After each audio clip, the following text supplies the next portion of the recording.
Well, good morning, everyone. So happy to see you come out. I don't know if you felt like me. We got a break in the weather, and I want to get out of the house. So, what better place to come on a Sunday morning than to Vista Buddhist Temple? So, welcome to those of you who are present in front of me and those Zoomers. I decided that's who you are now, the Zoomers. So welcome to you as well. Thank you for choosing to spend your time at home or wherever to hear the Dharma. So this is the year of the what? Rabbit, the year of the rabbit. So I looked that up because our fearless leader, Ricky, told us last Sunday that he's a rabbit. So here's what the year of the rabbit brings. It promotes strengthened bonds with loved ones, as well as expanded connections with friends, family, and colleagues. Above all, the year of the rabbit is predicted to be a year of hope, largely because the rabbit is associated with peace, prosperity, longevity in Asia. And I also came across that it's associated with agility and wisdom. So there you go, rabbits. This is what your year should bring to you. All right, let me begin with my Dharma talk. So please join me in Gasho. He abused me, he laughed at me, he struck me. Thus one thinks, and so long as one retains such thoughts, one's anger continues. Anger will never disappear so long as there are thoughts of resentment in mind. Anger will disappear just as soon as thoughts of resentment are forgotten. Namo Amida Butsu, Namo Amida Butsu, Namanda, Namanda. So that verse is from the Dhammapada, which is, and is also located in our service book. And anger is one of the three poisons that the Buddha identified that causes human suffering when it's not controlled by mindfulness. And I decided to put this talk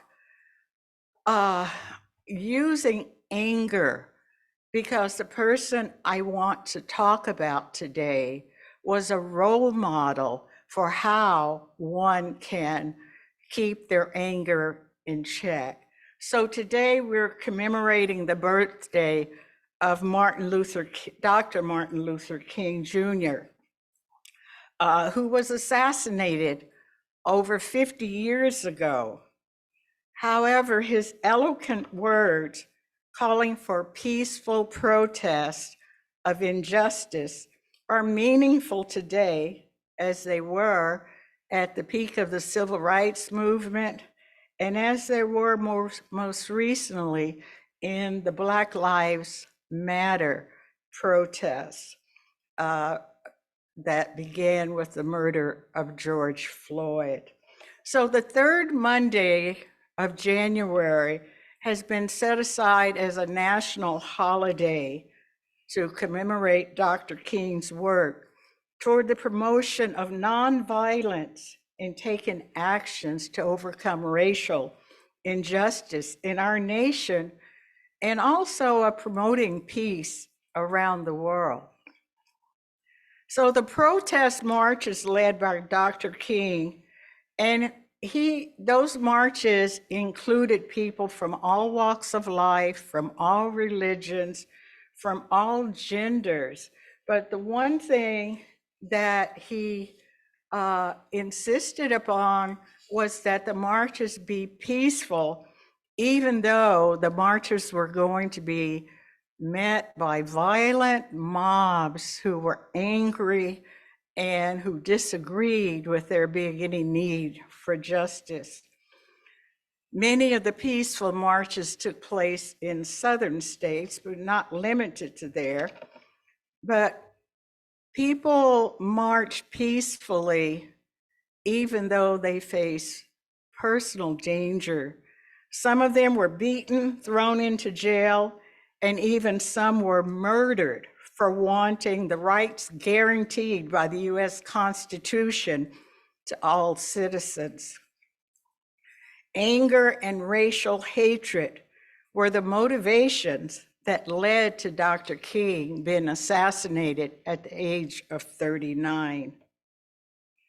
It was important to Dr. King not to react with anger in the same way that it was directed toward him and other marchers. In his speech when he received the Nobel Peace Prize, he said, "Violence is immoral because it thrives on hatred rather than love. Violence ends up defeating itself. It creates bitterness in the survivors and brutality in the destroyers." And then in a later speech, he said, "I have decided to stick with love. Hate is too great of a burden to bear." So here's a story I'd like to share how the Buddha used a skillful way to guide his response to personal insults and threats. This little story is called The Gift. One day when the Buddha was teaching a group of disciples, a man came up to him and insulted him with the intent of attacking him. Buddha reacted with utmost tranquility, remaining totally still and silent. When the man left, the disciples, enraged by the man's behavior, wanted to know why the Buddha took the abuse so peacefully. The Buddha responded, "If I give you a horse as a gift, but you don't accept it, who owns the horse?"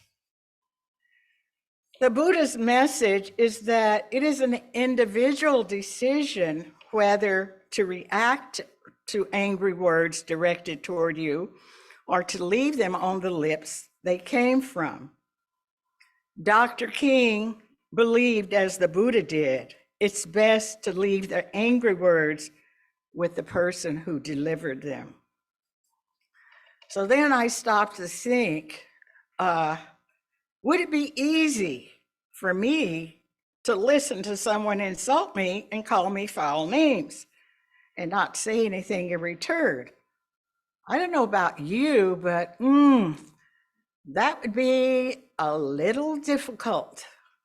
Even if I was biting my tongue to keep from saying anything, the thoughts in my head would not be peaceful. Dr. King acted with the wisdom and compassion of a bodhisattva when he chose to respond from a place of love rather than to be provoked to hate the people who were obviously demonstrating hate toward him and to the marchers. Overcoming hate with love was the way in which Dr. King hoped to create the beloved community. Such a community would be inclusive of all humanity. Dr. King recognized our interconnection with people everywhere when he said, and I quote, "Injustice anywhere is a threat to justice everywhere. We are caught in an inescapable network of mutuality, tied in a single garment of destiny. Whatever affects one directly affects all indirectly," end quote. Although Dr. Martin Luther King was a Christian minister, his attitude was ecumenical in creating the beloved community. He recognized his kinship with people from all religions and all nations, not limited to the nation he called home or the religion he practiced. The beloved community would be for everyone. So when we take a look at what's going on in our country now and around the world, we can't help but see that angry acts of violence are destroying the lives of many innocent people. As Buddhists, we hear the teachings from the Buddha that guide the way to see anger within ourselves so that we can handle it mindfully. We all have seeds of anger in us. Through self-examination, we can see the possibility of our own use of angry words or actions when confronted by external circumstances. It is certain Dr. King was human. It's certain that Dr. King sometimes was angry, especially by the injustice he saw perpetrated, particularly toward Black Americans. He used evocative words to denounce violence and mistreatment of others because of the color of their skin. However, he never used his words to incite violence. On the contrary, his words encourage people to follow a peaceful path toward achieving justice. In the words of the Eightfold Path to Happiness, which is in our service book, the Buddha teaches us a way to follow a peaceful path in our lives. Our practice as Shin Buddhists is to follow the Buddha's teachings. So as I close, please join me in Gasho as I read again the opening verse from the Dhammapada. He abused me, he laughed at me, he struck me. Thus one thinks so long as one retains such thoughts, one's anger continues. Anger will never disappear so long as there are thoughts of resentment in mind. Anger will disappear just as soon as thoughts of resentment are forgotten. Namo Amida Boots, Namanda Boots, Namanda. So on this day, the commemoration of Dr. Martin Luther King, may we all be inspired by his life and continue the work he started toward the creation of the beloved community. How we can make that a reality by choosing love over hate and peace over anger. Namanda, namanda, namanda. Thank you.